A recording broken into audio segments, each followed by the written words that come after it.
Well, Sir Viv, thank you so much for joining me on the podcast. I saw you in England at the World Cup, and then you were doing some commentary in the West Indies series in the Caribbean versus India. But what is Sir Viv Richards doing these days on a day-to-day basis? Well, it's basically taking it as casual as possible, and when you in the twilight zone of life, try to take it as easy as possible. As the things that I still enjoy a game of golf.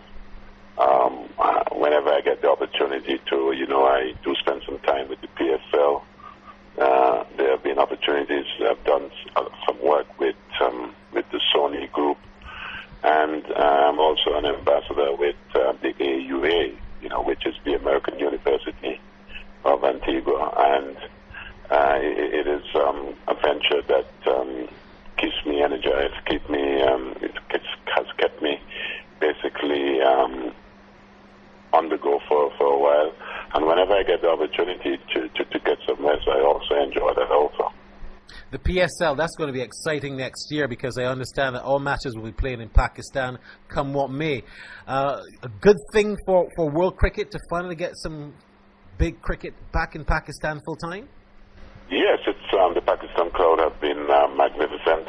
They've been starved for games over the years. Now that you have now Imran Khan, who is now Prime Minister, I think he has made efforts to try and get all, if not most of the games in that part of the world, and he knows exactly as a cricketer himself, and being captain of Pakistan for a long period of time, he does have an idea exactly the sentiments of the spectators, the fans, who have been just longing to see some good cricket. The last time that we were there, the fans turned out in numbers, the enthusiasm and the hospitality and the whole welcoming. Everywhere that we went, the welcoming party, everyone was just so excited and pleased to see you. Now, Sir Viv, you obviously follow West Indies cricket quite closely still, being one of the best ever captains and players of all time. How do you view West Indies cricket at this stage of the development in world cricket? Well, it would have been a setback, especially the last meaningful tournament that we would have participated in. That was in England, the World Cup, and we started pretty well, but faded towards the end.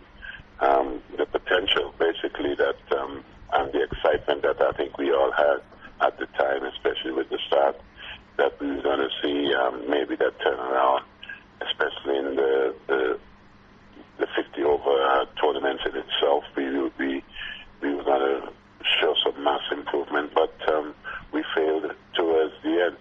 Now, I think we are basically at a crossroad where our cricket is concerned. I think we need to get up the ratings.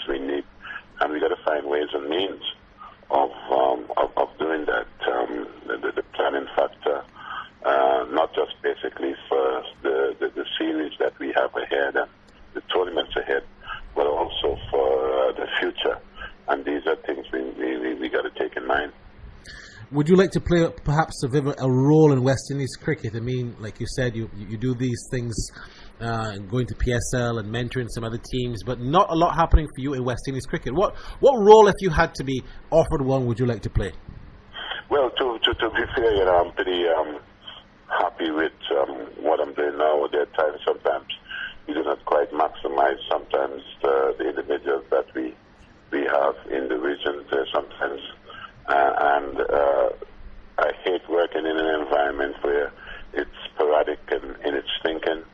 And the only way we are going to have success is the trust individuals who you give the job, like maybe Phil Simmons now, give them an opportunity to fulfill their goals.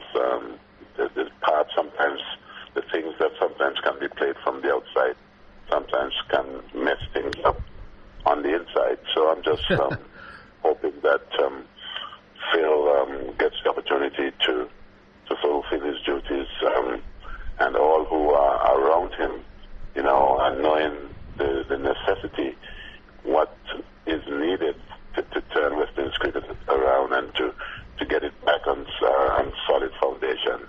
It's going to take a team effort and everyone involved and buy into exactly how you're going to move forward. Now, Sir Viv, you were very adamant that there must have been a change in the presidency in regional cricket. March this year, you endorsed the now new president, Ricky Skerritt. It's just been over 6 months that he's been the president. How has he done so far, in your opinion? Well, I made it publicly. I wasn't quite happy with the start of such, but that I think it's behind us. The preparation now, I think how we're going to try and change, and maybe the way in which that administration would like to move forward. This should be the planning now. All what I mentioned before, disappointment in the World Cup and all that sort of stuff, we got to look ahead, and that's going to take maybe, as I said, the plan. I didn't quite agree with what took place earlier, but at the end of the day, I'm in support of any particular, especially a West Indies organization, which I've been part of for many years. And it is an institution which I have an enormous amount of respect for, because of the islands and the countries that are involved in trying to make this better. So I'll support whatever. You know, it's West Indies. This is what I said earlier. We must get behind one another and look to move forward, and hopefully that the planning in future may get better, and that the whole ending after the start would have been much more progressive. Well, Kieran Pollard is the new captain for the white ball formats, T20s and of course 50 over. He's very competitive. Any issues there with him being captain? Not at all. I've always felt he should have been, in my opinion, a bit earlier. I guess the politics with the last regime and the things that obviously went down in India. And there are some of these guys, in my opinion, were blacklisted from maybe playing the role that they should, helping to move the team forward. And I think because of those political issues, didn't quite help the progress. When I first saw him in the first CPL tournament that we had in the region, he was, in my opinion, the best captain. You know, no disrespect to folks like Carlos and things like that. Carlos is a very highly competitive individual.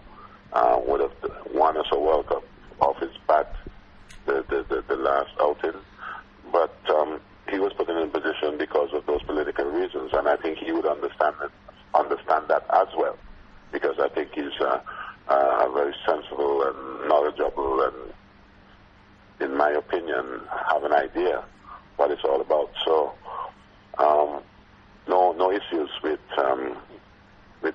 Kieran Pollard. I believe that he brings the inventiveness. I think he's proactive more than anything else, which I think can help at times. So, Viv, in an interview recently, he said that he's not going to be bringing any insularity into West Indies cricket in terms of selection of teams. One gets the feeling that still pervades in West Indies cricket, the whole insularity thing. When you played and when you were, there along with selectors picking teams, did you ever get a sense and a feeling that there were insular moments where teams were selected because someone was from a particular island? Especially, listen, when you have so many islands that's involved, that's going to be pretty problematic at times. Every one who represents his country is coming to make sure that he gets someone who is which means that he'll be playing his role. But I've always of the feeling that you try and pick the best team that you see, and regardless of where the individuals may come from, it's the best team that you see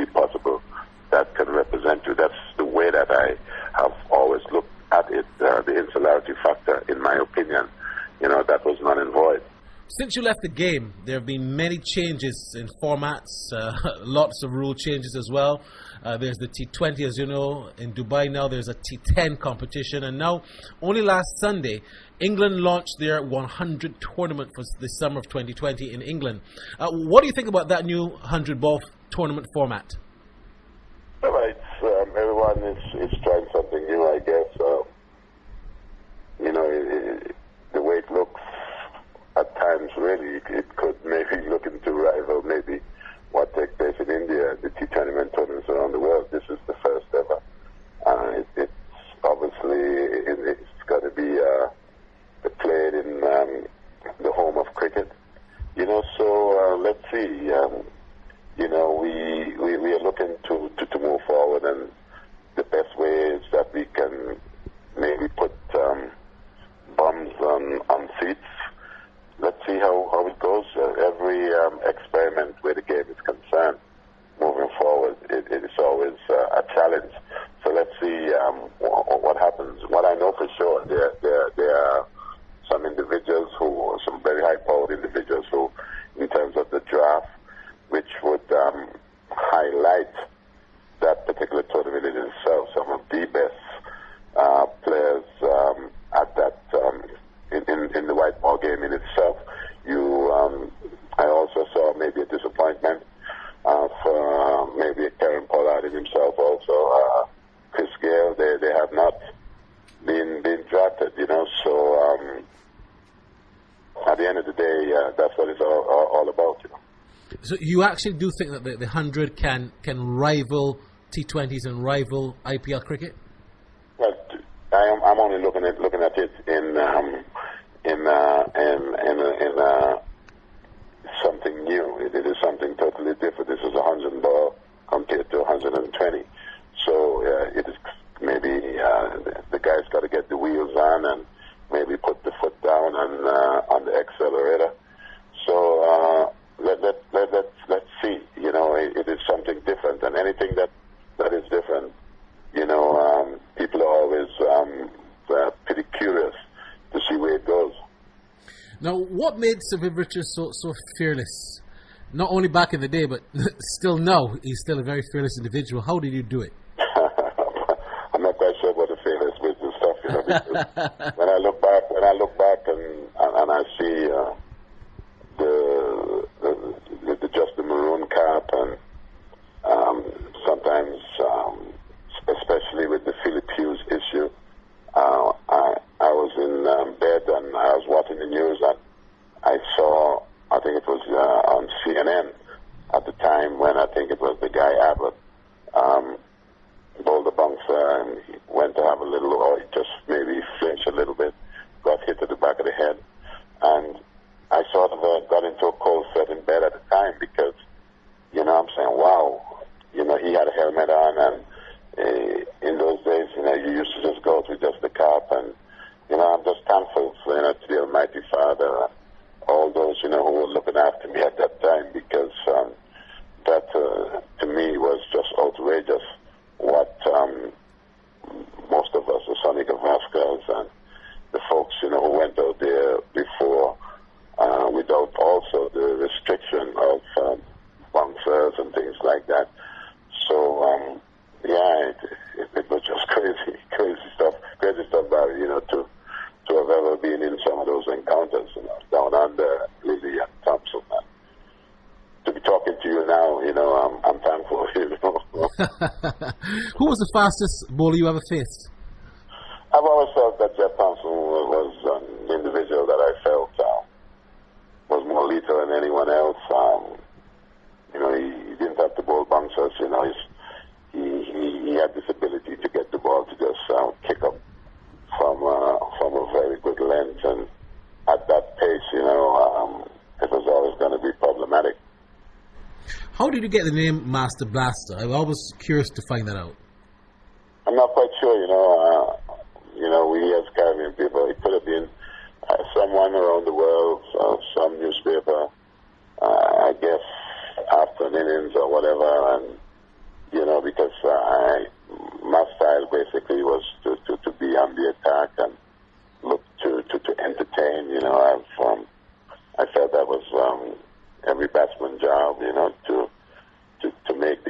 in itself exciting for the folks who left. When they left, they saw something special.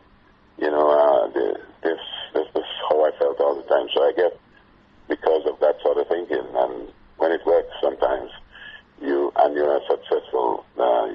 You could be classified being in the category of a blaster, you know. Well, Sir Viv, look, it's been such a pleasure talking to you. I want to thank you for joining me on my podcast, and I look forward to having you very soon again. All the best, Barry. Lots of good luck, yeah. Well, we move away now from talking to Sir Viv Richards to talk to Dr. KASHIF AN-SARI about the happenings in Pakistan cricket. Recently, we heard about Sarfraz being dismissed, and I must ask you first, Doc, are you surprised by this movement? Yes, to a certain extent, because I think that Sarfraz was doing relatively okay as a T20 captain. He has won a number of series over the last few months and has kept Pakistan at #1 position for T20. However, his sacking as a captain for T20 came as a huge disappointment to the entire country, to most of them, I guess. But when it comes to one-day cricket or test match, I think that was the right decision. And in fact, I'll go further by saying that he should have resigned after the World Cup loss and not being able to qualify for the semi-finals. And he didn't do that, so that's probably what happened now. But it hasn't been all that bad for them. I mean, they did win the ODIs, even if they lost the T20s. They still did win the ODIs and looked quite comfortable, albeit against the second-string Sri Lankan side.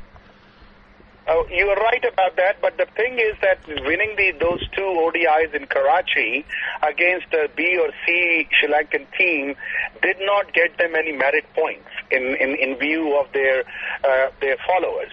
But when they lost to the same side in T20, that came as a huge surprise to all the cricket lovers, especially starting from the team selection to the point where he he basically fielded after winning the toss. All of that, when you add together, shows signs of serious immaturity and problems for himself. He has been, he wasn't considered for the upcoming tour of Sri Lanka, of Australia, which is a sad news for cricket lovers in Pakistan. Yeah, it is. He's a very good wicketkeeper and a very good middle order batsman. In my opinion, Sarfraz took the captaincy to a different level, and he just took a big toll of it. So once he's gone now, they're going to try a couple of different wicketkeepers. One of them is Rizwan. Rizwan is not bad at all, but his strike rate is not better than Sarfraz. So him being a part of T20 will always be questionable, and that's what everybody's asking in Pakistan, because they haven't picked any Brendan McCallums or Kumar Sangakaras as a replacement of Sarfraz. They picked somebody who has not shown any high caliber T20 batting. So people are saying that, we were much better off having Sarfraz in the side. And they are, to a certain degree, they are right. But Sarfraz, once gone now, he has to go back into domestic cricket and prove that he's the right choice and has to make his entry into the team one more time. Has the right man been picked for the future to go forward? Well, that's a very, very difficult question, because it has so much to say in the Pakistani media, social medias, because these are knee-jerk reflexes what they have done. If you look at what the current situation is, that they have made Azhar Ali the captain of Test cricket and Babar Azam for the T20 cricket. In my opinion, if you had a vice captain of the side, in this case it was Asad Shafiq for Test cricket, what did you have him there for? Vice captain is there to replace the captain under normal circumstances, right? And in this case, you just brought in an outside person who was not the vice captain, who was not in the line of captaincy whatsoever, and you made him a captain, and the vice captain is sitting there and doing nothing. So the captainship to Azhar Ali for Test cricket is a big question mark, because he doesn't take the pressure very well either. Second big problem is T20 captaincy. When you look at Babar Azam, Pakistan Cricket Board is known to destroy and disintegrate the futures and the skills of their cricketers to a very, very, very high level. If you look at the Babar Azam, he's one of the topmost batsmen performing in T20 cricket and one-day cricket, but now you have made him a captain with zero experience, and given him people like Shadab Khan, given him people like Wahab Riaz, given him people like Mohammad Amir, who are a lot more senior to him, they're not going to listen to him. And Babar Azam will certainly take the pressure of this captaincy to certain degree, which will hurt his performance. And in the team of Pakistan, where only one cricketer, one batsman is able to play on any sort of track and is able to perform for Pakistan, you're going to destroy his career as well. And then at the end of the day, you will be looking around and seeing who will be the next captain. Because the problem is that you never prepare the captain. You never groom anybody to become a captain down the road, like people do in India. At one point, I remember, Indian cricket team was playing with 6 or 7 captains at the same time, because they were grooming people for the future, and which doesn't happen in Pakistan. As a result of that, one person takes the lead, one person remains the captain until he retires or until he gets fired. And this is exactly what happened during the time of Imran Khan, Javed Miandad, and then it continued to happen until this time when Sarfraz was sacked. So the problem of the board is then basically it trickled down into the careers and futures of Pakistan cricketers, and they pay the price of the ignorance of the hierarchy of Pakistan Cricket Board. The final question, Dr. AN-SARI, can Pakistan beat Australia down under? That's the big one. Pakistan in T20 or Test match cricket cannot beat Australia in Australia. 75 to 80% chance that Pakistan will basically succumb to Australian pitches, Australian pace, short pitch deliveries, and will always have one statement when they land back in Pakistan: oh, nobody has ever won in Australia, no Pakistani cricket team has won in Australia, so why are you asking me this question? I know this is what's going to happen. But what is more important to us is that have you set the right side to Australia? And the answer is no. They have taken another leap of faith on certain new individuals, certain youngsters, and these youngsters who like a fast bowler Naseem Shah, like Mohammad Asnan, like Musa Khan, all these 3 fast bowlers, you are sending them to the toughest tour of their life to Australia. And if you haven't played in Australia before, it is very hard for you to get acclimatized to the conditions of Australia. And when you come back without performing, the cricket board has this habit of ignoring you for the rest of your life. And that's exactly what I'm afraid of.